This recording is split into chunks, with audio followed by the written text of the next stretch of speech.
Sean todos y todas bienvenidos en este evento al margen de la 11ª semana de la sociología. Me corresponde moderar esta charla y la presentación de nuestras participantes en este conversatorio sobre hostigamiento y acoso sexual en el aula.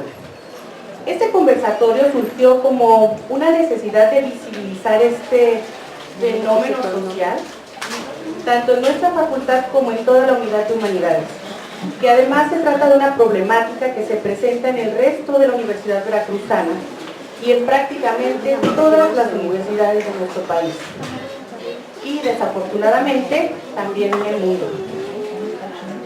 Puede parecer exagerado, pero no lo es, y consideramos que debemos hacerlo visible, conociéndolo, reconociéndolo y nombrándolo, pues sabemos que aquello que no se nombra no existe. Entonces, ¿cómo intentar desaparecer algo que no existe? Bien, creo que debemos ponerle nombre y apellido y empezar a trabajar para disminuirlo y desaparecerlo. Más que una ponencia, solicitamos a nuestras participantes una charla en la cual, desde sus diferentes perspectivas y experiencias, nos muestren y nos ayuden a reconocer qué es esta cuestión del género, cómo se construye, qué son las diferentes violencias, la violencia en contra de las mujeres, el fenómeno de la violencia de género, además de darnos a conocer las diferentes instituciones, vías y alternativas que existen para tratar esta problemática y que nos ayuden a poder identificar y reconocer tanto el acoso como el hostigamiento sexual y cómo es que estos se tipifican como delitos y que nos orienten para saber qué vía seguir tanto en la UV como fuera de ella. En el caso de identificar que estamos siendo agredidas o víctimas de estos delitos. La modalidad de esta presentación consiste en que cada una de nuestras participantes cuente con 15 minutos para exponer las diferentes temáticas que antes platicamos, para poder dar participación al público con dudas, preguntas, comentarios. Cuando les queden 5 minutos, chicas, les voy a mostrar una tarjetita para avisarles que les quedan 5 minutos y puedan ir cerrando su participación. Ahora las voy a presentar a cada una de nuestras participantes. Va a ser muy rápido, sí, les voy a quedar a deber en sus trayectorias, porque la verdad es que si digo todo lo que han hecho, me quedo aquí todo el tiempo de la presentación. La doctora Mayabel Ranero es profesora de la Facultad de Sociología de la Universidad de Veracruzana.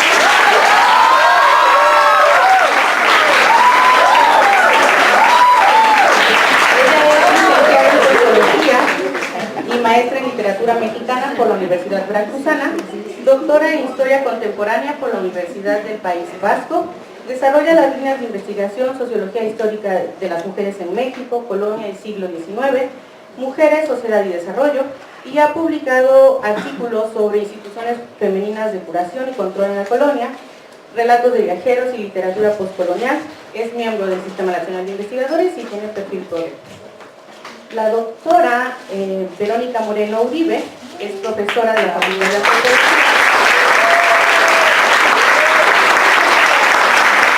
Ella es doctora en Sociología por la Benemérita Universidad de Puebla, maestra en Desarrollo Rural por la Universidad Autónoma Metropolitana, Unidad Xochimilco, y licenciada en Antropología por la Universidad Veracruzana.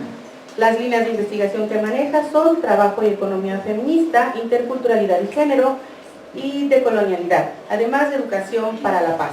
Su más reciente publicación es una colaboración en el libro Igualdad Sustantiva en las Instituciones de Educación Superior, editado por nuestra Universidad Veracruzana.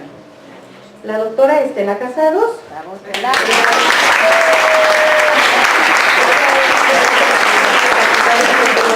Universidad Veracruzana, es integrante del Centro de Estudios de Género de la Universidad Veracruzana e integrante del Sistema Nacional de Investigadores.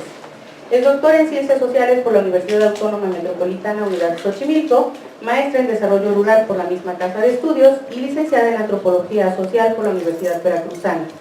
Sus líneas de investigación son estudios de género en la antropología, violencias contra las mujeres, sustentabilidad sensible al género en América Latina, organización y gestión femenina, y actualmente es directora del Observatorio Universitario de Violencias contra las mujeres. Y también tenemos la presencia, que agradezco muchísimo, la licenciada María Karina Mendoza Hernández. Ella es licenciada en Derecho por la Universidad Veracruzana.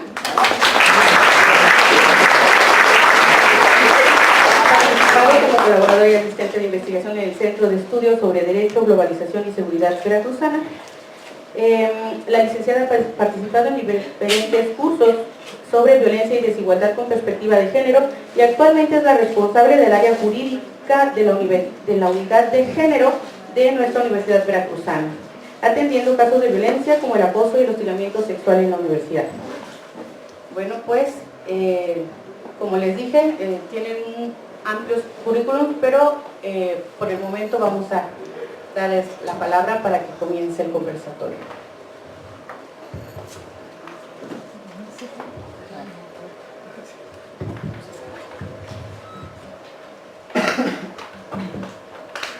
Buenos días a todos y a todas. Agradecemos mucho su presencia en este tema que consideramos polémico, urgente, necesario, doloroso, en fin, ¿no?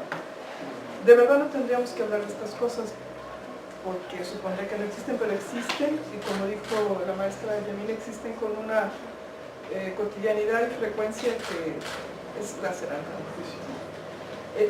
Si se da cuenta, la discusión la queremos centrar en lo que pasa en el aula o en lo que pasa en nuestros entornos escolares, pero la violencia sobre las mujeres, en muchas tipificaciones, aquí vamos a hablar solamente de acoso y hostigamiento, pero por ejemplo la maestra Estela tiene un observatorio de feminicidio que es la violencia, no puedo hablar de violencia, es el crimen total, digamos, contra las mujeres por el solo hecho de serlo. Entonces estamos hablando de una problemática que sí acotaremos al aula, a las instituciones escolares, pero que la supera con creces.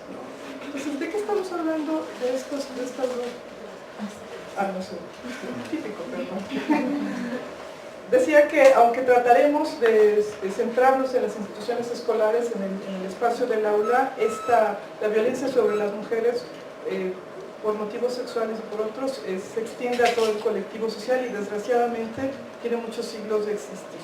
El feminismo con esta vertiente combativa y analítica que desde Occidente hemos prohijado hombres y mujeres de muchos colores, sabores, no sé, perspectivas filosóficas, es la que ha, digamos que hecho el acento en esta artificiosa y socialmente construida división del mundo.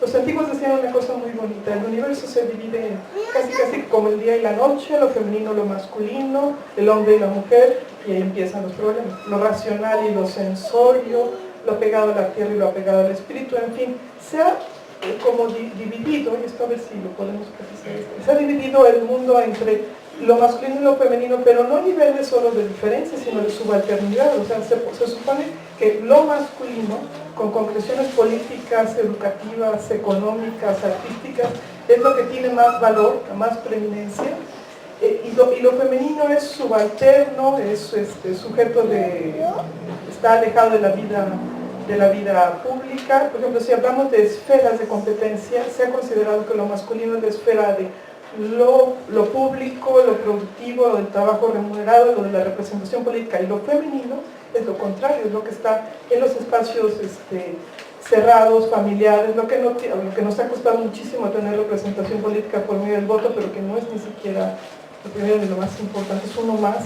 Que el trabajo que las mujeres realizan en los ámbitos privados tiene muy poca o es muy reciente el reconocimiento de su peso económico, que la creación, por ejemplo, de obra artística, en términos de reconocido, ha estado monopolizada por el artista varón, y nosotros vemos, o sea, es decir, si vemos, para acabar lo del arte, si vemos el arte occidental de los últimos 2 siglos, vemos al pintor, acá, varón, con boina, ya saben, en París en la bordilla, y la chica encuadrada enfrente, que es la modelo. O sea, la mujer ha sido, puedo hablar muchísimos, podemos simplificar, pero en el arte podemos decir, la mujer ha sido musa, objeto de representación, no sujeto representante ni de sí ni de los otros, ¿no?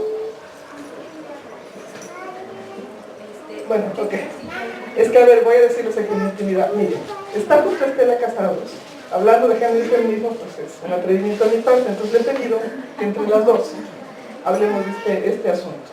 Entonces, bueno, repetimos, el feminismo es todo este acento en la diferenciación artificiosa con fines políticos, económicos, sociales, de dividir lo femenino y lo masculino, poniendo a lo masculino por encima, por decir, en todos los campos de la vida social, y a lo femenino por abajo. Esto supone cierta forma de organizar la sociedad, cierta forma de entender las relaciones entre los sexos, donde uno es el preeminente, el que tiene más poderío, y el otro tiene, digamos, las atribuciones, repito, artificiosas, no está en la naturaleza. El paso de los estudios de género es justamente el enfatizar que la división a partir del dato biológico del sexo, de que alguien nazca mujer o nazca hombre, es sobre ese dato biológico se fijan, se construyen diferenciaciones que son sociales e históricas y que cambian en cada grupo social. Es decir, que una mujer, que un ser humano nazca mujer no significa que va a tener características de sensibilidad, belleza, subalternidad, no.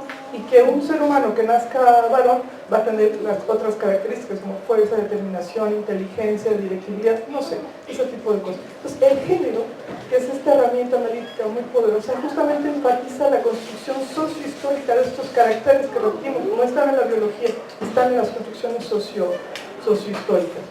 Entonces, los estudios de género que dicen por qué las mujeres se han construido social históricamente como tal, y por qué los hombres se han construido social históricamente como tal, y por qué esta división es funcional en lo económico, en lo político, en lo cultural, es algo que enfatizamos a nivel analítico, pero queremos enfatizar que tenemos que llevar la reflexión, que ha tenido niveles de sofisticación muy elevados, porque es un constructo muy potente, al nivel del cambio político, es decir, decimos, las relaciones tal como están, no están bien, no son naturales, no debe ser, y tenemos que cambiarlas. Con esto pasamos al ámbito de lo político, es decir, queremos que cambien las relaciones entre los géneros.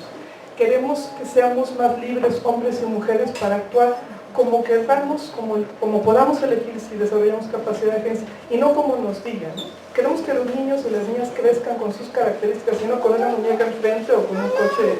En fin, esa es la cuestión que debatimos. Ahora, si decimos que esta construcción, por ejemplo, de la violencia que se ejerce sobre las mujeres, es algo que atraviesa varios periodos históricos, que atraviesa ciertos grupos sociales, pero que se enfatiza en unos más, es que vamos o queremos empezar a aterrizar este problema que nos compete. Voy a tratar de desnaturalizar. ¿Por qué si vemos estadísticas de acoso y hostigamiento, son las mujeres las que reciben acoso y hostigamiento de sus compañeros, de sus profesores, de sus superiores? ¿Por qué? Porque no son los hombres. Repito, sí existe, pero la proporción no tiene nada que ver, ¿no? Hagan de cuenta que es un 90% con un 5%. Entonces, ¿por qué es esto? ¿Por qué, por ejemplo, se dan los números de violencia sexual como se dan en México? Es una cuestión, no es una cuestión, podemos abordarlo desde varios puntos de vista, pero yo quiero enfatizar que no es una cuestión, por ejemplo, que esté radicada en el deseo sexual. O sea, que un compañero o que un superior jerárquico, etcétera, un profesor, ejerza violencia sobre sus alumnas, sobre sus compañeras, no tiene que ver, no es una cuestión, repito, del deseo, es una cuestión del poder. Entonces, estas dos anomalías espantosas que hay del acoso y el hostigamiento, entendido el acoso como aquello que se ejerce entre compañeros, digamos, a un mismo nivel, y el hostigamiento como esta violencia que se ejerce de un superior jerárquico a un inferior, generalmente este inferior es una mujer, una alumna, una compañera, una secretaria, etc. Esto supone el ejercicio de estas relaciones asimétricas de poder de un poderoso sobre uno o alguien que se carece de poder, ¿no?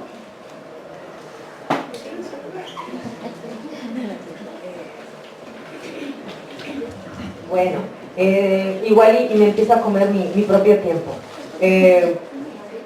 Creo que es muy importante lo que nos está comentando Mayabel, sobre todo por, digamos que el perfil de las personas que estamos reunidas el día de hoy aquí, ¿no? Pareciera que es como hacer un checklist, ¿no? El venir a una charla, a un conversatorio sobre violencia, sobre acoso, sobre las temáticas que estamos manejando hoy, ¿no? Ya, cumplí. Pero me parece que es sumamente interesante que observemos desde la formación que tenemos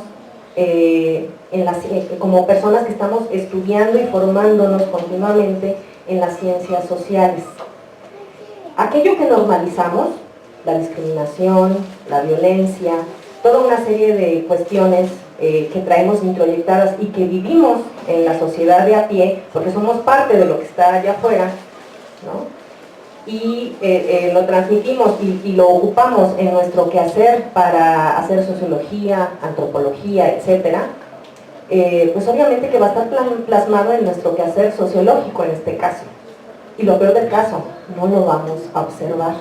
Todas estas cuestiones que ha estado comentando la doctora Mayabel tienen que ver mucho en cómo la manera de, incluso desde la época medieval, desde antes, se fueron tejiendo de manera muy fina, pero muy, muy sólida también, toda una serie de visiones de lo que es un hombre y de lo que es una mujer. Cuando hablamos de qué es género y aludimos a aquella definición famosa y económica que nos dice que es la construcción social de la diferencia sexual, realmente lo que estamos viendo es que la diferencia genital, ¿sí?, hormonal, etcétera, se traduce en desigualdad social, pero deberíamos de agregar que es una desigualdad social invisibilizada, que nos tienen que matar, nos tienen que dejar casi muertas o muertos, pues para que entendamos la gran complejidad y gravedad que se tejen en esas relaciones que construyen identidad. Porque ser hombre heterosexual, ¿sí?, o querer serlo, o ser mujer heterosexual o querer serlo, también construye identidad. Es una variable que debemos de tomar en consideración. ¿Y a qué ejercicios sutiles y sofisticados de violencia nos está llevando la construcción de esa identidad? Plus, algo más, si estamos haciendo sociología, por ejemplo, como es el caso, espero acá, ¿verdad? Creo que sí. ¿Qué sucede cuando vamos a un escenario social determinado con una inquietud de investigación que no tenga que ver nada con género? O sea, ni Dios lo quiera, ¿no? Algo que realmente sea científicamente, o sea, género por ahí dicen que es un folclorismo feminista. Estamos ironizando, pero no. Sí, pero recurro a esto como para hablarme de mí misma, ¿no?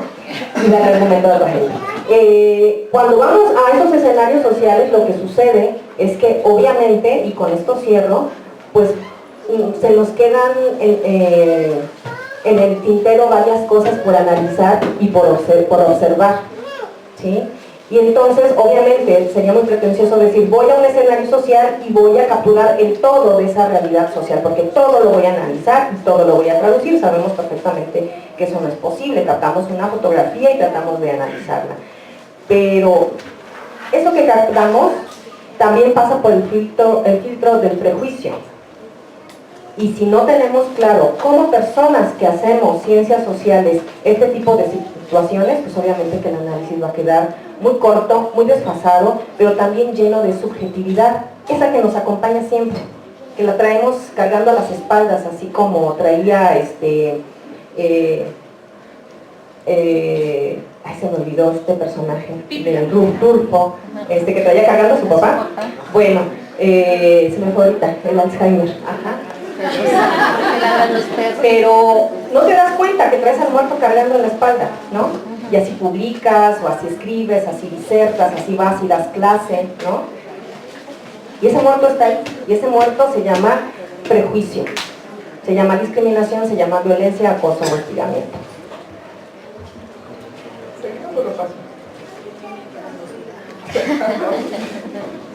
Bueno, regreso sobre el asunto de acoso y hostigamiento sexual en el aula para darle la voz a las compañeras, que agradecemos mucho que estén acá con nosotros, ¿no?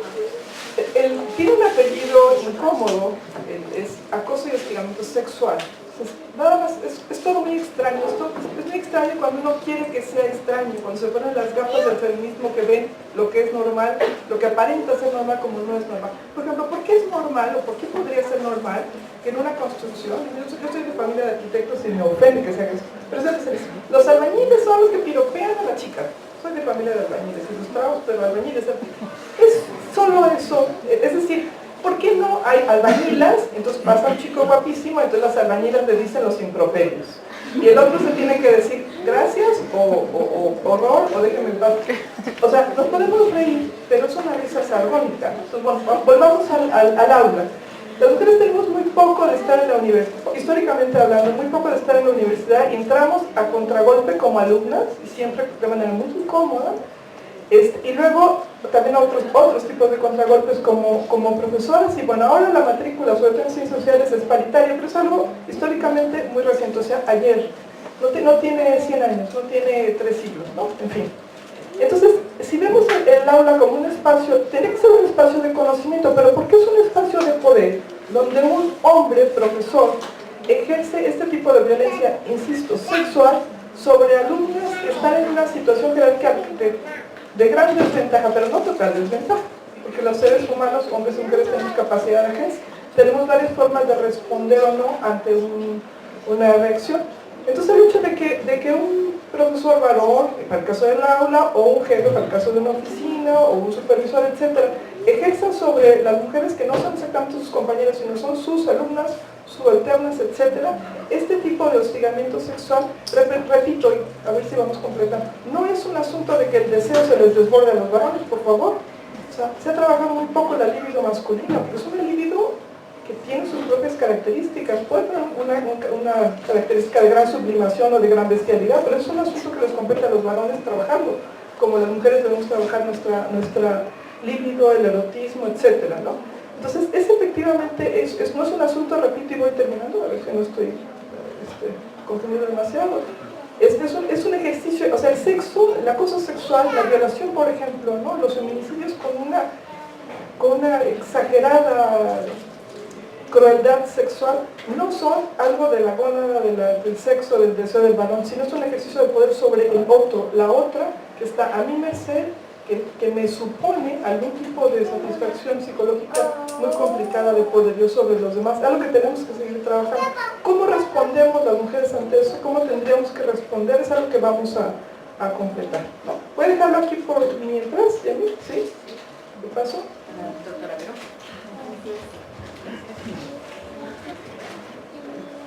Pues muchas gracias por la posibilidad de estar aquí compartiendo algo que no solamente es producto de una reflexión teórica, sino que en mi caso personal ha atravesado mi experiencia de vida, y yo creo que quienes estamos aquí justo estamos poniendo esto frente a ustedes y compartiendo esto, no solamente productos de investigaciones que hemos hecho, de nuestro trabajo con colectivos de mujeres, sino también nos estamos exponiendo como personas.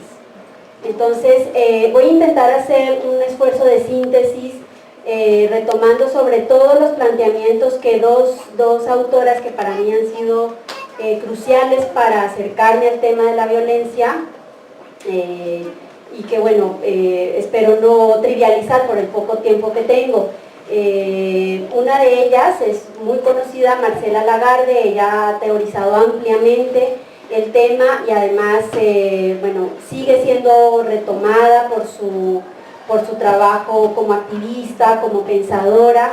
Y la otra es una antropóloga argentina que ha vivido mucho tiempo en Brasil, se llama Rita Segato, que en este momento me parece a mí una de las pensadoras más lúcidas y además que tiene una amplia gama de temas, no solamente se adscribe a los feminismos, sobre todo de coloniales, sino que ha abordado pues un sinnúmero de investigaciones no necesariamente convergentes en el tema de género y feminismo, pero que bueno, yo recomiendo ampliamente, sobre todo una de sus investigaciones, uno de sus textos, La guerra contra las mujeres, que describe una modalidad de violencia que voy a nada más esbozar en mi planteamiento, que es la violencia expresiva, y que fue una investigación que realizó respecto al genocidio en Ciudad Juárez. Ella además tiene una serie de investigaciones sumamente interesantes con violadores en Brasil. Trabajó mucho tiempo con sus estudiantes en cárceles de Brasil y llega a la conclusión además que los violadores son gente común y corriente, no son psicópatas, o sea, no son este tipo de personas como las que estamos encontrando, los testimonios estos del monstruo de Catepec. Son hijos sanos del patriarcado. Pero bueno, digamos, mi síntesis, intentar recuperar algunos de los elementos que estas dos autoras en particular nos proponen para ver un tema sumamente complejo. Entonces, bueno, ¿qué entendemos por violencia de género? Acudiendo a estas dos mujeres. Nos proponen ver a la violencia como una acción y una omisión al mismo tiempo, y esto ya es bastante complejo. Es una acción o omisión basada en el género que causa a las mujeres de cualquier edad, y yo sumaría además, porque ellas especifican, puntualizan el tema de la edad, pero yo sumaría que de cualquier edad, de cualquier condición étnica, hablantes de cualquier lengua, de cualquier nacionalidad, es decir, es un fenómeno extendido, escolarizadas o no, que es un fenómeno que les causa daño, que les causa sufrimiento, que lesiona su integridad, y que este daño además puede ocurrir en diferentes planos de su existencia, en el plano físico, en el plano emocional, en el plano sexual, pero además puede manifestarse o puede ser de orden patrimonial, económico, es decir, se manifiesta no solamente en el plano de lo social, sino que en diferentes ámbitos, incluso el ambiental, el político, también está presente, en las esferas de lo público y de lo privado, y que además se instrumenta mediante diferentes instituciones, en la escuela, en la casa, en la comunidad, en los diferentes grupos religiosos, en la familia, ¿no?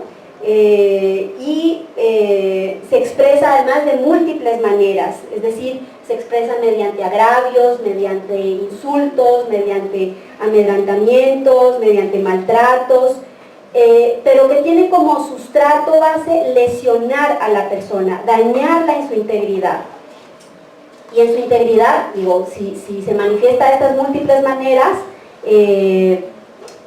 no solamente lesiona la lesiona físicamente o sexualmente, sino lesiona a la persona mujer, comprendiendo todo lo que implica esta complejidad. Pero además nos proponen ver cómo se intersectan diferentes formas de violencia articuladas en torno al género, pero a razón de otro tipo de otra suerte de diferenciadores, por ejemplo, la raza, la clase, la edad, la condición étnica, es decir, la violencia de género adquiere una cierta complejidad cuando justo se expresa en estas otras formas particulares en que la dominación se concreta mediante formas de discriminación, mediante formas de explotación, mediante formas de exclusión, y es muy interesante además, y vinculado con lo que nos están compartiendo las compañeras, que hay una serie de dispositivos e instrumentos que vehiculan y también entre los cuales se decantan estas formas de violencia. Y entonces encontramos, por ejemplo, que los medios de comunicación son un dispositivo y un instrumento en los cuales está claramente expresada la violencia de género, pero también la música, también la televisión, también ciertas formas de relacionamiento propias que se dan en el seno de las familias contemporáneas, ¿no? Y que opera además no solamente en el plano de los discursos, sino en el plano de las representaciones, en el plano de las prácticas, en el plano de las relaciones, ¿no? Y que involucra no solamente a las personas, involucra a las comunidades e involucra al Estado. Y aquí quiero detenerme para desarrollar, bueno, no me da mucho tiempo para desarrollarlo, pero para plantear dos tipos de argumentos que me parecen especialmente interesantes respecto al planteamiento de Rita Segato y de Marcela Lagarde. En el caso, por ejemplo, de la violencia de género, que digamos esta es la que nos ocupa, y referente a la relación ciudadanos-estados, hay dos formas de comprender, dos entre muchas otras, vaya, de comprender esta forma en que el Estado se convierte en cómplice, pero no solamente cómplice, sino también perpetrador. Cuando, por ejemplo, en el seno del Estado se sostienen instituciones, ¿sí?, que reproducen la violencia. No hay que olvidar, por ejemplo, que la universidad, y sobre todo la universidad pública, es una institución, digamos, que se da en el marco de relaciones Estado-ciudadanos. Entonces, lo que ocurre al interior de las instituciones es responsabilidad también del Estado, y es responsabilidad en el sentido de que el Estado debería estar generando una serie de dispositivos legales, jurídicos, políticos, para asegurar, por ejemplo, el acceso y el disfrute de las mujeres a sus derechos, y además de medidas que impidan que las mujeres tengamos que estar pues sometidas a una serie de situaciones que nos lesionan como seres humanos.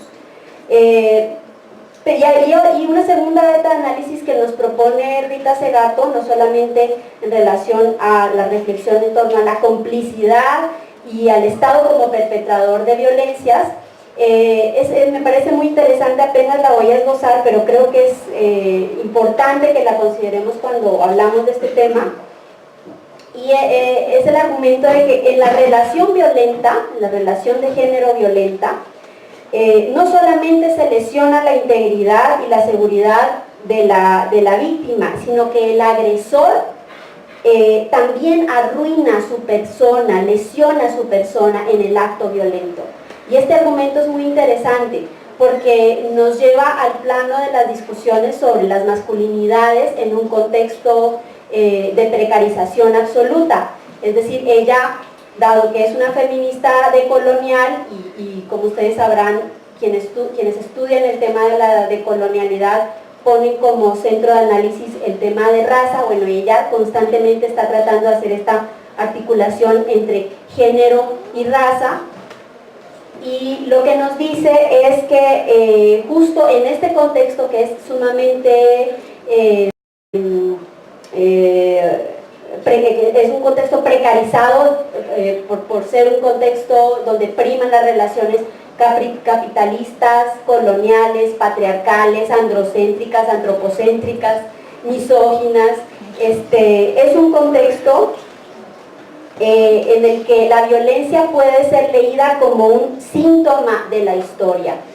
Y esta lectura nos permite acercarnos al tema de por qué, la pregunta que nos proponía la doctora Mayabel, bueno, ¿por qué digamos, la circunstancia personal y social que posibilita al agresor cometer constantemente un acto que lesiona a sí mismo, a otros varones y a las mujeres? Entonces, lo que ella nos propone mirar es que los mandatos de género para el caso de los varones son mandatos, y uno en particular, por ejemplo, ser proveedor, es especialmente difícil cumplirlo en un contexto de suma precariedad.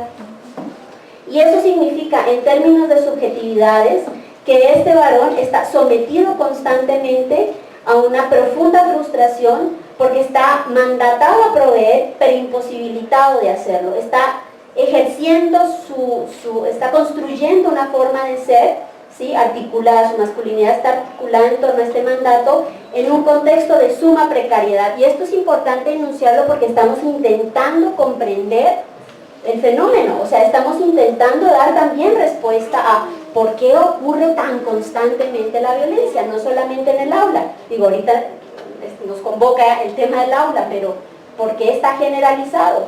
Entonces, una posible explicación es el contexto de precariedad, pero además precariedad no solamente comprendida en sentido económico, o sea, no es cada vez trabajos más escasos, en peores condiciones, mal pagados, que le impiden cumplir ese mandato,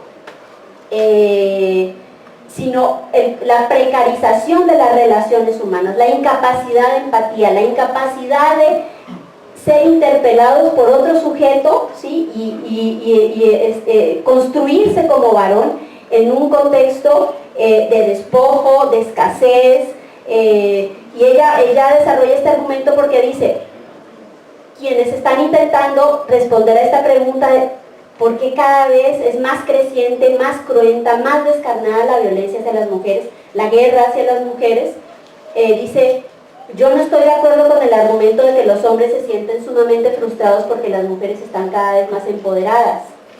O sea, no creo que esa sea la razón.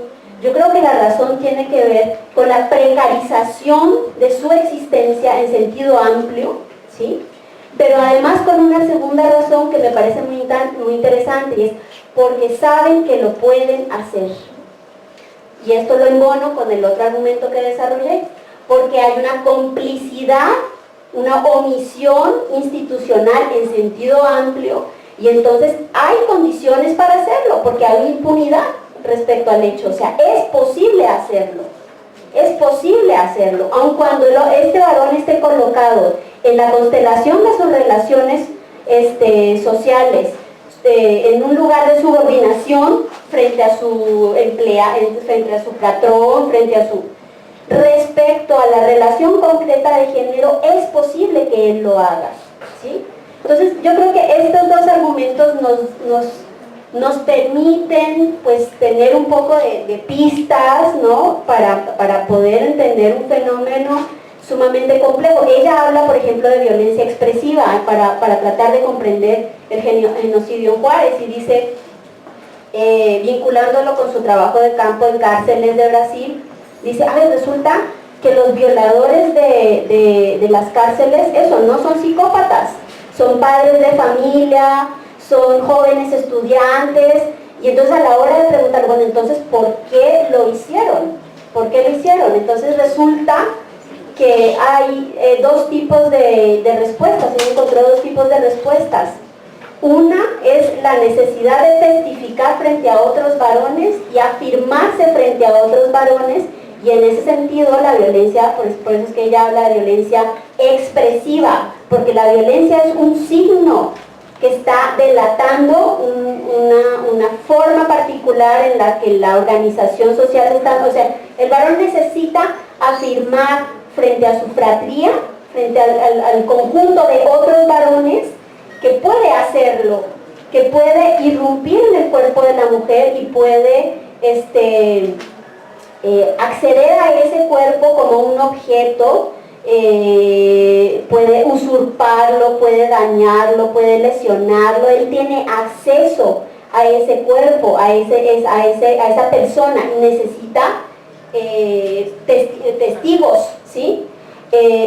Eso por una parte. Y la otra es eso, que entiende la violencia como signo y dice, ese es la punta del iceberg. Pero detrás del hecho, detrás de la violación, detrás del genocidio, hay un sinnúmero de hábitos soterrados, silenciosos, minúsculos, en los cuales la violencia se expresa. Las formas de relacionamiento que desautorizan a mi compañera, constantemente estoy yo como varón desautorizando su experiencia, desautorizando su conocimiento. Las formas de relacionamiento en las que concibo que ella está para servirme, que yo tengo derecho de tomar decisiones sobre su cuerpo, o sea, formas muy soterradas del ejercicio de lo violento, que tienen como su expresión más macabra la muerte, pero que en otros ámbitos de lo social se han manifestado, y en las relaciones en el aula, unas ciertas formas de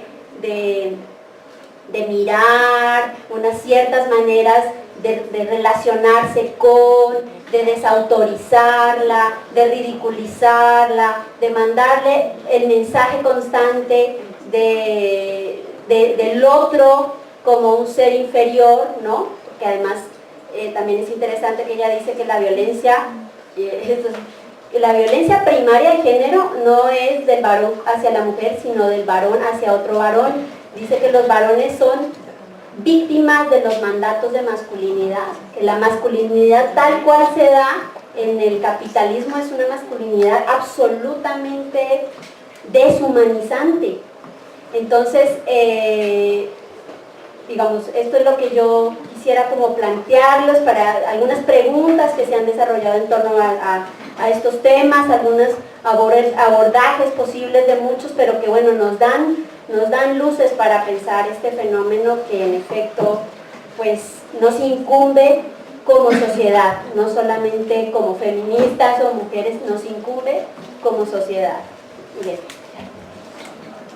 Quiero agradecer mucho por la invitación.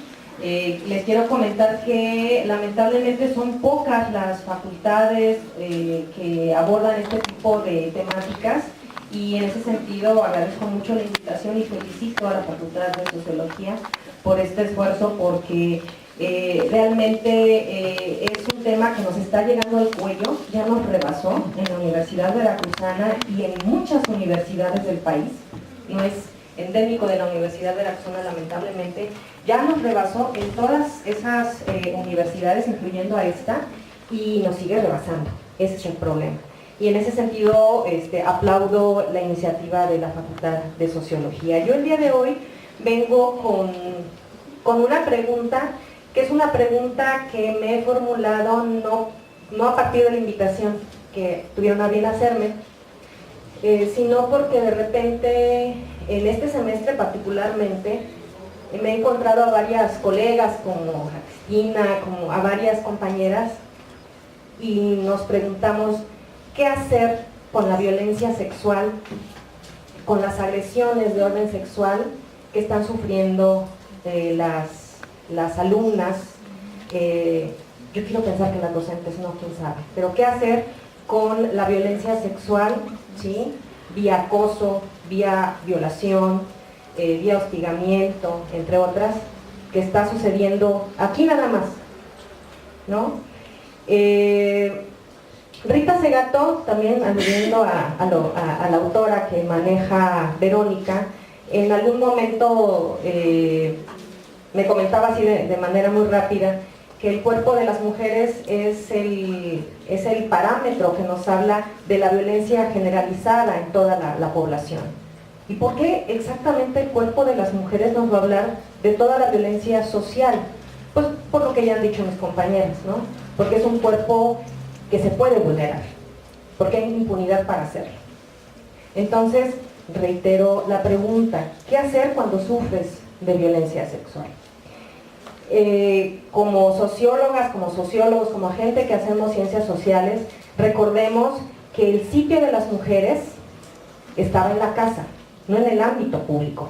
Salíamos con un chaperón, con una chaperona, con el hombre de la casa, con algún hombre, y realmente las universitarias tomamos por asalto estos espacios, y no tiene más de 100 años. Ahora parece bastante normal que haya mujeres aquí enfrente y que haya mujeres entre varios hombres sentadas ahí en las butacas, ¿no? Que tengamos una directora mujer.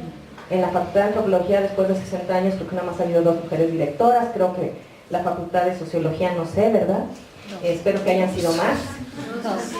2 también. Bueno, sí, aquí las 2 interesadas en el tema, por cierto. Bueno, entonces, a lo que voy es que realmente todo esto que sucede en la universidad y que tiene que ver con la violencia sexual hacia las mujeres, tiene que ver con lo que pasa con las mujeres en el ámbito laboral, en todos los espacios públicos, pero también en el ámbito privado. Pero concretamente lo que compete en las universidades, y cuando hablo de universidad no me refiero a la Universidad Veracruzana concretamente, sino al ente, ¿no? A la instancia educativa, pareciera que las mujeres no dejamos de pagar un derecho de piso por estar aquí, ¿sí? Somos personas de cabellos largos y aparente ideas muy, muy cortas, ¿no? Somos personas que estamos pagando continuamente a costa de una subestima, ¿sí? Pues el derecho de conseguir un título universitario y de hacernos una vida académica que nos dé, en el mejor de los casos, una mejor forma de vivir. ¿Por qué cuesta tanto que respeten nuestro derecho a la educación, al libre tránsito, a no ser molestadas? ¿Por qué cuesta tanto? Bueno, Esa es una idea o esas son temáticas que están fuertemente enraizadas, ¿no? A lo largo de la historia de la humanidad. Son contenidos e ideas estructurales que tienen suma vigencia en esta segunda década del siglo XXI. Ahí están, se han sofisticado, se han reelaborado esos mecanismos de sujeción y ahí están. ¿Sí? Y el patriarcado pareciera, ¿sí? El patriarcado pareciera pues que goza de excelente salud, ¿sí? Algo que no debemos dejar de tomar en cuenta es que las instancias que hay para la salvaguarda de los derechos humanos de las mujeres o para la impartición de justicia cuando esas mujeres han sido asesinadas, todas esas instancias no fue el Estado que un día se levantó y dijo, claro, o sea, hay que hacerle justicia a las mujeres y hay que respetar sus derechos, ¿no? Ha sido básicamente gracias a los grupos de defensa de derechos humanos de las mujeres, llámense feministas o no, que se ha mandatado y se le ha dado un sentido de obligatoriedad a los estados, ¿no? Para que hagan leyes y creen instancias que nos defiendan. El punto es que llegamos a esas instancias, ¿sí? Y esas instancias, por muy buena onda que sean, ¿sí? Están con las manos atadas. Están con las manos atadas porque no pueden hacer mucho, porque hay todo un andamiaje legal, todo un andamiaje social, todo un andamiaje burocrático que realmente no permite que se nos haga justicia, que se nos repare en el daño que sufrimos. Y cuando se hace después de un muy largo proceso emocionalmente desgastante, frustrante, humillante en muchas ocasiones para las mujeres. El asunto es que esto no se va a componer a corto plazo. Y mucho menos se va a componer a corto plazo si las mujeres no los utilizamos. No hay muchas ganas de utilizarlos, pero hay que hacerlo, ¿no? Algo que me impactó mucho al inicio de este semestre fue que en la primera semana me llegaron 3 casos de chicas que habían sido violentadas sexualmente por integrantes de la comunidad universitaria. ¿Sí? 3 en la primera semana. Digo, pensemos, y yo quiero pensar, que es algo inusitado, que nunca se había dado, que, en fin, es algo rarísimo que sucede, ¿no? Esperemos realmente que así sea, pero a lo que voy es que yo a las 3, en la desesperación de no saber cómo tratar ese tipo de casos, les dije, vayan a la fiscalía, ¿sí? La fiscalía, y sí, yo también comparto contigo, la fiscalía especializada, ¿sí? Para la atención de los delitos contra las mujeres, está aquí en Ávila Camacho, ahí por el Esteren. Es una monserga, pero hay que utilizarla. Y lo lamento porque creo que están transmitiendo lo que estoy diciendo, pero la verdad es muy frustrante para las mujeres llegar, ¿sí? Y con toda la buena voluntad que puede tener el personal, ver cómo una tiene que empujar, con todo el daño emocional que trae, una tiene que empujar, y que empujar, y que empujar hasta el desgaste total. Y pareciera que es un juego de carreritas, ¿no? A ver si te desgastas primero, o es tantas tu sed de justicia que empujas hasta el final. Creo que hay diferentes elementos que hay que trabajar de manera conjunta, ¿no? Una es esa vía, ¿sí? Y creo que hay que utilizarla, ¿sí? Es fácil decirlo tal vez, pero hay que utilizarla, porque la Fiscalía Especializada y la Fiscalía General no van a hacer el trabajo que la ciudadanía requiera hasta que la ciudadanía lo exija. Y por mientras nos podemos seguir sintiendo frustradas. Lo digo en la comodidad de una mujer que nunca ha sido violentada sexualmente. Sí me han agarrado las nalgas o me han dicho cosas en la calle, en su momento, ahora ya no tanto, ¿no? Digo, a los 46 años es un poco complicado ya, afortunadamente, pero es muy fácil decirlo cuando uno ha sido violentada, ¿sí? Y la otra es que hay que ocupar los canales institucionales, ¿no? Hay que acudir a las tutoras, ¿sí? O a quien esté, perdón, ya se fue Yolanda, pero quien esté en la no, espera, es que estaba buscando. En la dirección de la escuela, es decir, hay que buscar los canales institucionales, ¿sí? Una mujer nunca tiene la culpa de que la violenten sexualmente, jamás. Puedes estar peda, puedes estar ebria, puedes estar drogadísima, vestida como sea, ¿sí? Pero es nuestro derecho, porque un hombre cuando se empeda, cuando se droga, cuando se viste como quiera, pues a lo mejor lo golpean o lo asaltan. Rara vez lo violan, rara vez lo denigran, rara vez lo exhiben en redes sociales, ¿no? Entonces, creo que esta generación y la mía, la nuestra, está teniendo el histórico papel de seguir empujando para cambiar, porque esto no va a cambiar rápido. El exhibir y denostar a las mujeres a través de la reificación de la violencia que se inflige a los cuerpos femeninos, exhibirlo eso en redes sociales, es una de las sofisticaciones de las cuales yo hablaba, de cómo ha ido cambiando esa violencia estructural. Y los cuerpos femeninos siguen constituyendo el termómetro de ello, ¿no? Nos va la vida realmente en tratar de cambiar la situación. ¿Por qué? Porque hay impunidad, ¿sí? Porque si una mujer dice algo y no te gusta, la callas, ¿sí? Y hay muchas maneras de callar, ¿no? En ese sentido, creo que sí es importante ocupar los canales institucionales, no porque yo sea una feminista institucional, digo, me han dicho muchas veces así, creo que no se entiende muy bien de qué se trata eso, pero no me importa. Pero a lo que voy es que pagamos impuestos y las instituciones, las mujeres pagamos impuestos. Y los hombres también. Pero para este tema en específico, creo que debemos de exigir que esas instituciones funcionen como deben, ¿sí?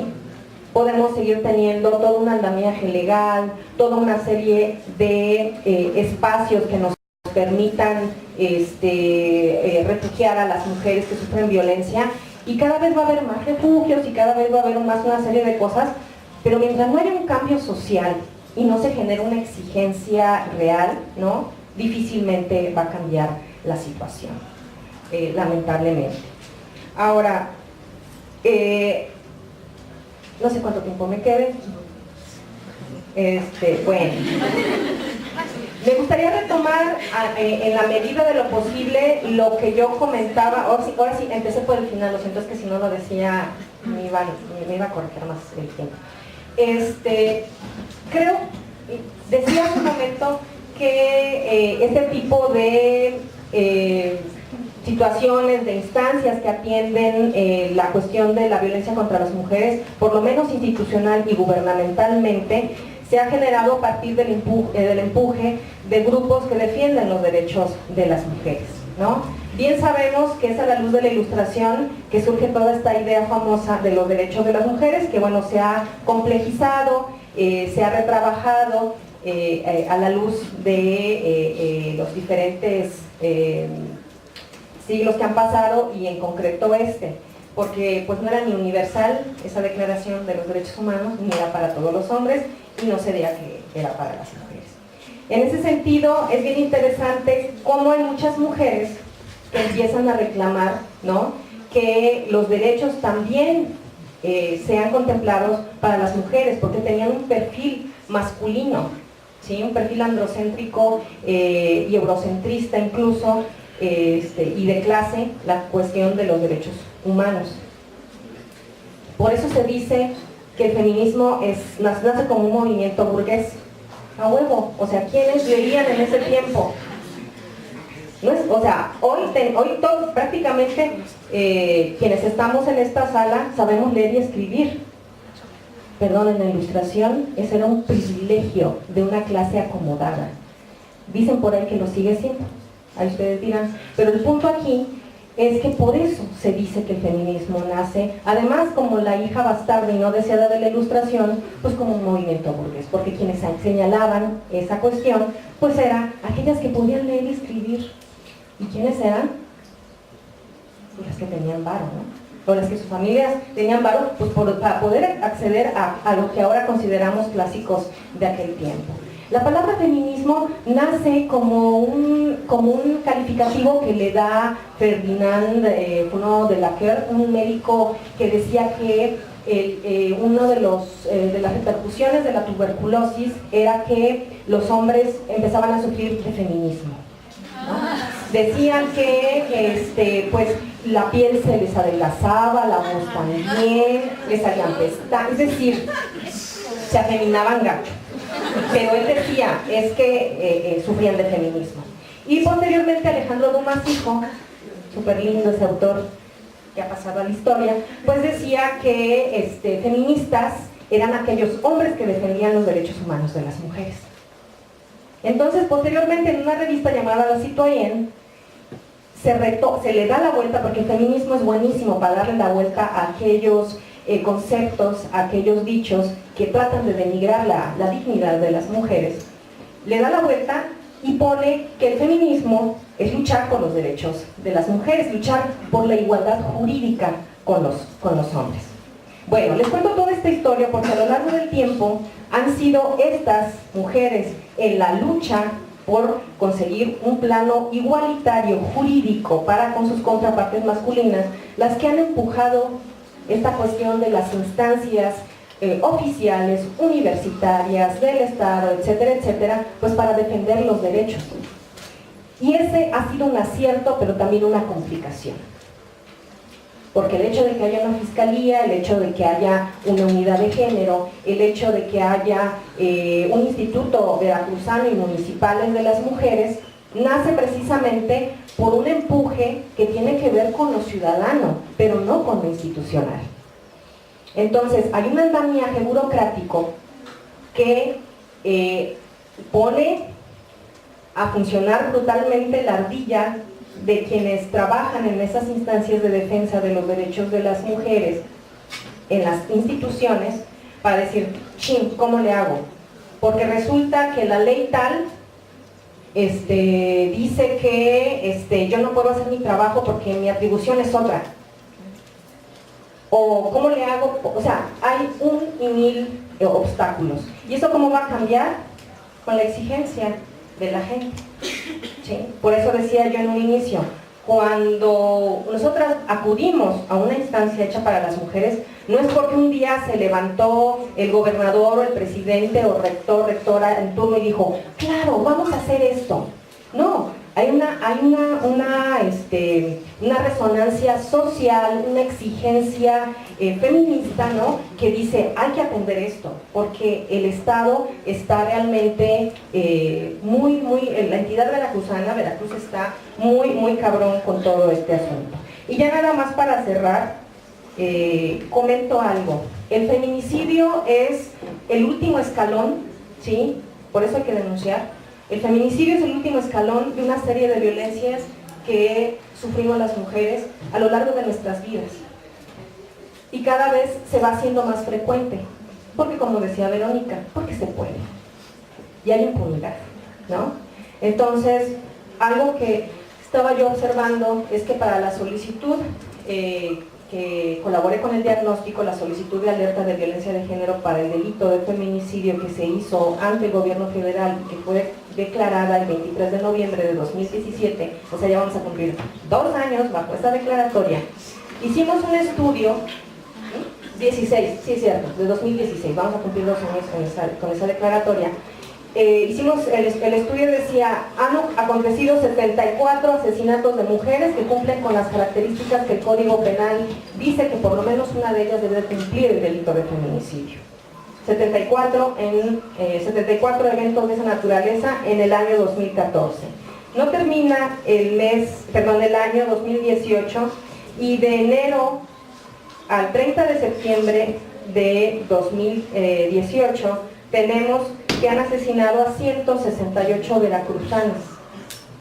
De ellas, De ellas, 103 cumplen con estas características, con al menos una de las características que nos dice el Código Penal que debe de presentar un feminicidio, ¿no? Obviamente, estos son números que lo que les estoy dando, números que yo rescato, que rescatamos con un grupo de compañeras de los medios de comunicación. Vamos analizando la nota periodística, la pasamos por todo un filtro metodológico para ver de qué va cada uno de los eventos, si es homicidio o si es feminicidio, pero aquí lo importante es que pues, cada vez están siendo más y no termina el año. Entonces, por eso siempre digo yo que el Estado reacciona, hace como que hace a partir de la exigencia. Y pareciera que con que ya haya ciertas instancias y ciertos mecanismos, pues ya, nos damos de santos. No. Aquí el asunto es que si no mentalizamos, por un lado, que la violencia no es natural y no nos observamos en la cotidianidad de nuestras prácticas, de nuestras relaciones entre hombres y mujeres, y vemos más allá de la broma y del chiste, qué es violencia y qué no lo es, que es respeto a la integridad de la ser humana o del ser humano, ¿verdad? Aunque son eso también a chiste. Hasta que no estemos conscientes sobre ello y no actuemos y exijamos en consecuencia, pues estas cifras van a seguir y van a aumentar. Gracias.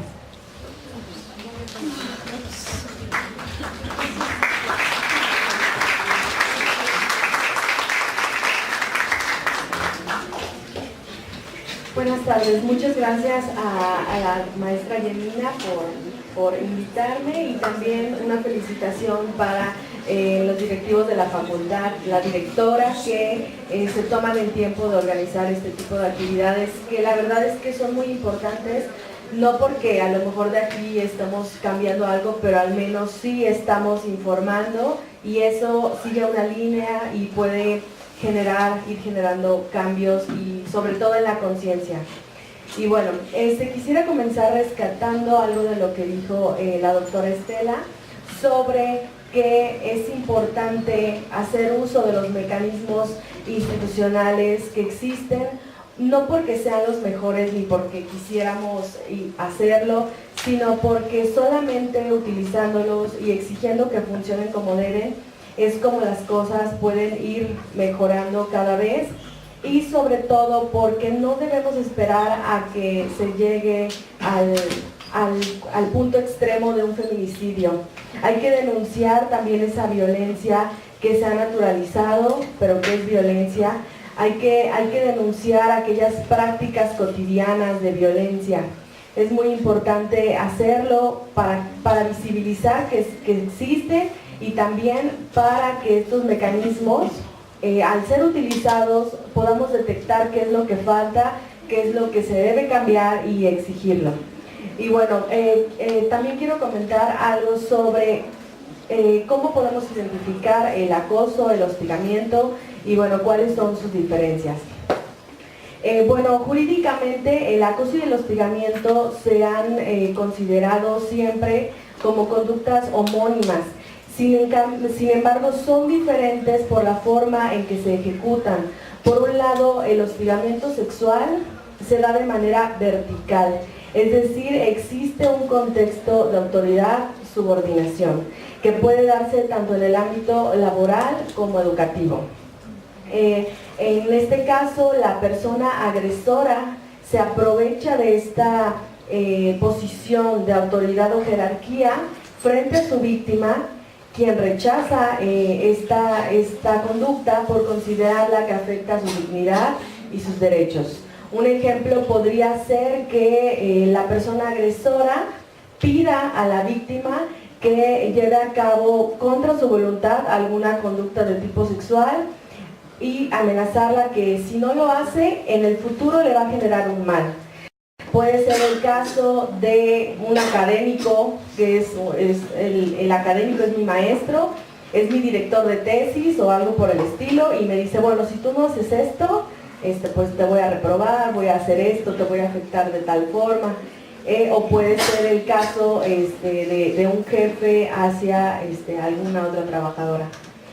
Por otro lado, el acoso se da entre pares, se da en sentido horizontal y son agresiones que se dan entre compañeras de trabajo, compañeros de estudio y de igual manera no son deseadas porque las está recibiendo. Un ejemplo podría ser desde las miradas lascivas, los chistes sexuales incómodos, las proposiciones insistentes o incluso algo que se ha dado mucho últimamente entre tantas conductas es esta de que a lo mejor dos estudiantes tienen una relación. Alguno de los dos decide terminan y después el otro está ahí insistiendo en querer regresar a la relación y esto también es acoso. Bueno, otro punto importante es que tanto el acoso como el hostigamiento están tipificados como delito en los artículos 190 y 190 bis del Código Penal del Estado. Están tipificados y bueno, hay penas de prisión que van de 6 meses a 8 años, a multa también y en el caso de servidores públicos la inhabilitación hasta por 5 años. Esto, digo, es algo que está en la ley, pero al denunciarlo hay todo un proceso por delante que es muy difícil, que implica mucho desgaste de todo tipo para la víctima y que en algunos casos después de un proceso muy difícil se puede llegar a la justicia y en otros no. Pero bueno, está en el Código Penal como delito. Otro punto importante para comentar es que muchas veces lo que es considerado coqueteo puede llegar a convertirse en acoso sexual. ¿Y cómo sucede esto?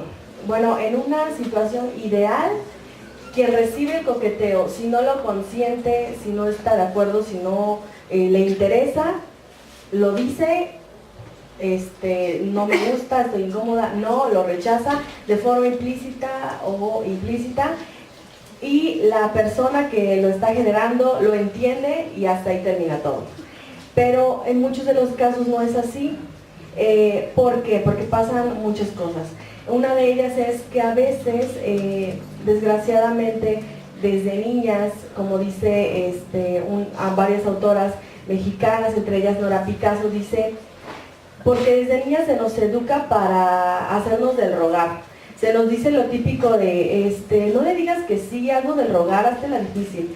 Entonces, desgraciadamente, a veces nos cuesta decir no.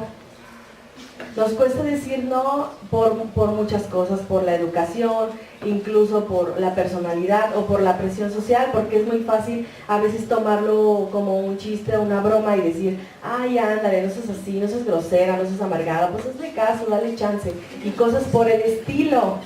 Y no, o sea, de las mujeres y también los hombres, pero bueno, seamos realistas que sobre todo las mujeres debemos aprender a decir no sin miedo, decir no pues sin tener ningún tipo de remordimiento, pero no es así.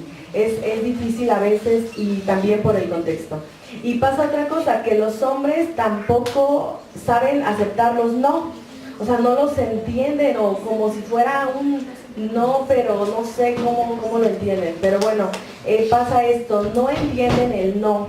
Y bueno, muchas veces hay un rechazo que es obvio por gestos, por una actitud indiferente. Por ejemplo, si te están ahí llamando y no contestas, pues es obvio que no te interesa.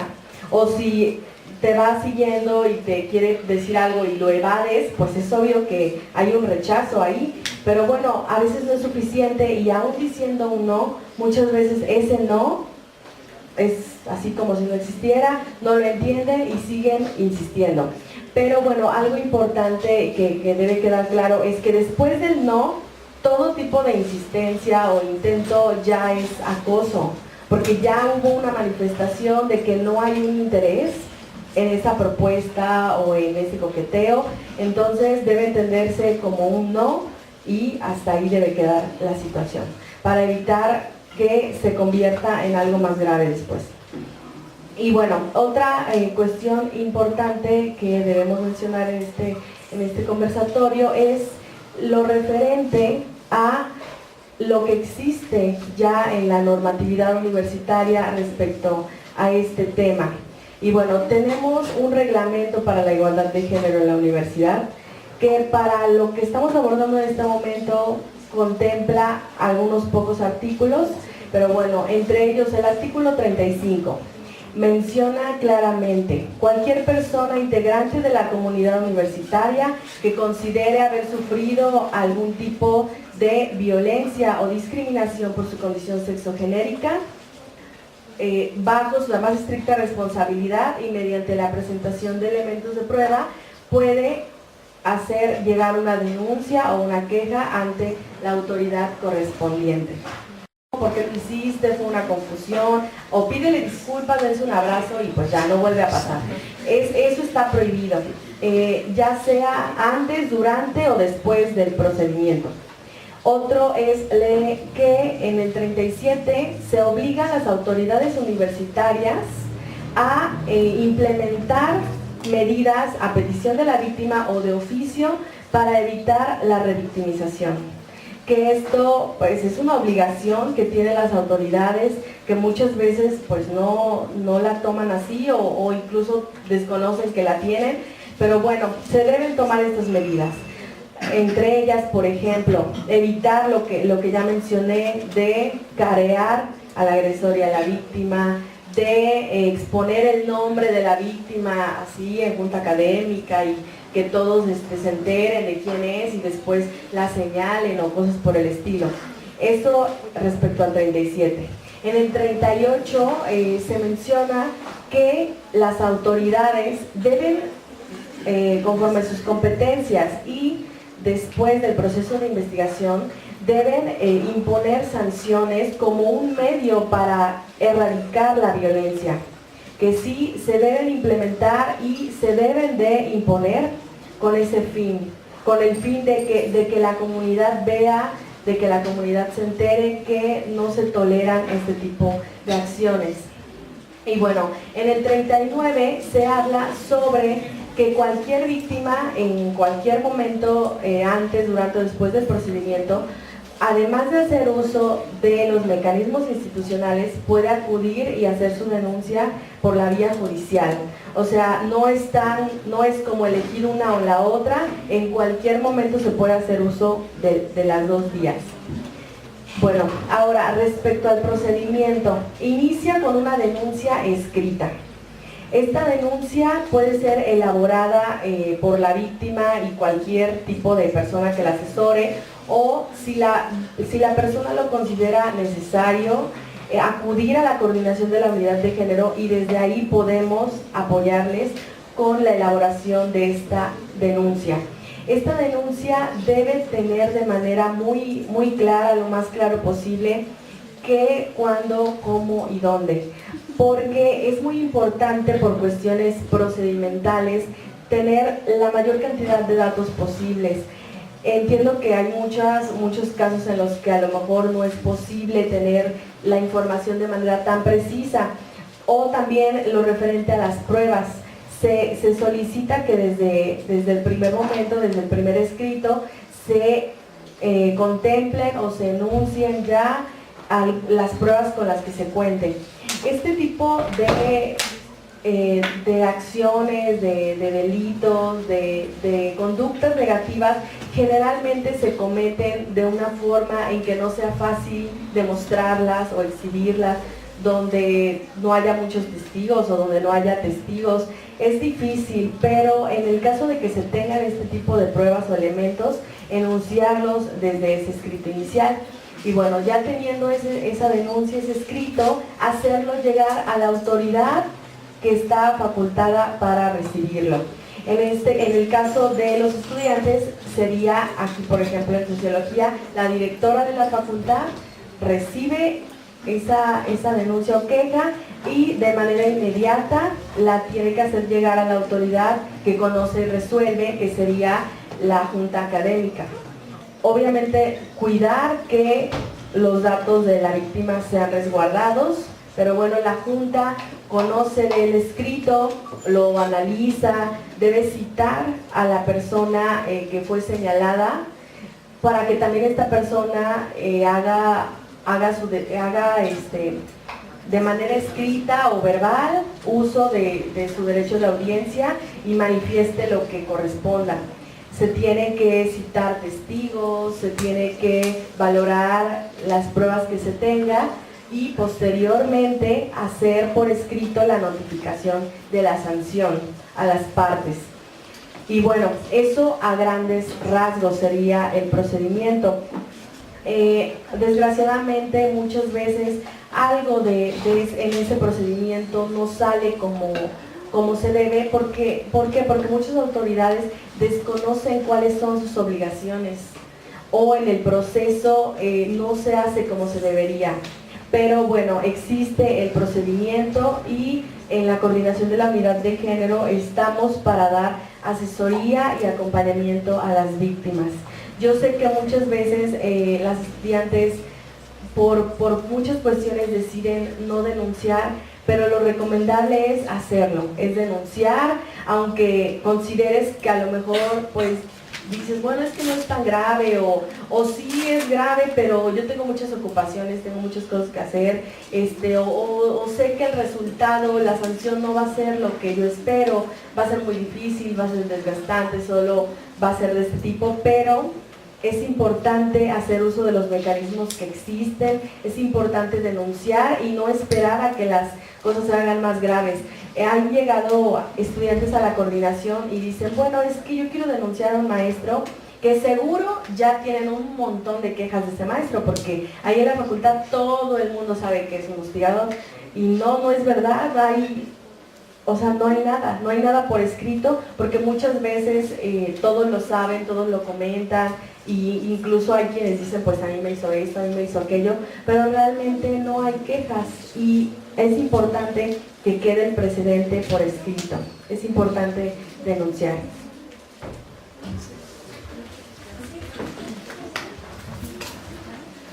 Bueno, voy a decir solo una cosita para terminar, y que está muy vinculado con lo que dice la compañera. Bueno, hemos tratado de hablar a nivel estructural de estas instituciones que están hechas para el resguardo de derechos en general, pero también yo quiero enfatizar esto, y ahí sí con más de 20 años de experiencia de profesora, es que necesitamos reforzar el poder de nuestra voz. O sea, tenemos que decir que el problema existe, que si a alguna compañera le pasó, es como dice el eslogan, es hermana te creo, o sea, no poner en duda la palabra de alguien que ha sido agredida de alguna forma. Tenernos confianza suficiente en que si nos sentimos incómodas, algo no está bien. Que si el maestro por vía de la burla, de la mirada, de lo que sea, no está bien, lo manifieste. Estamos para ayudarnos entre todos y aquí preciso entre todas. Entonces, a mí, por ejemplo, les digo, años de ser profesora me han dicho, yo sé que algunos compañeros tienen esas bonitas costumbres, pero lo que les digo a la chica, yo lo sé, pero si tú no lo dices, yo no puedo hacer nada. Y como dice la compañera, si no queda un precedente, esta persona, casi siempre son profesores, pero pueden ser otros, ¿no? Va a seguir repitiendo el asunto. Bueno, hubo un caso cuando yo era estudiante allá en el Neolítico Superior, de un profesor que una muchacha lo acusó con todas sus letras. Así dijo, usted me propuso relaciones sexuales a cambio de calificación. No existía la unidad de género, no teníamos, hace 30 años les estoy diciendo. ¿Sabe qué? Premio le dieron al profesor, año sabático lo retiraron de clase. Ahorita no sería posible, quiero decir, en 30 años es lento, pero ahora, si una chica o chico, etcétera, tiene algún, pida compañía. El feminismo empieza con su amiga, es decir, pida compañía, ¿no?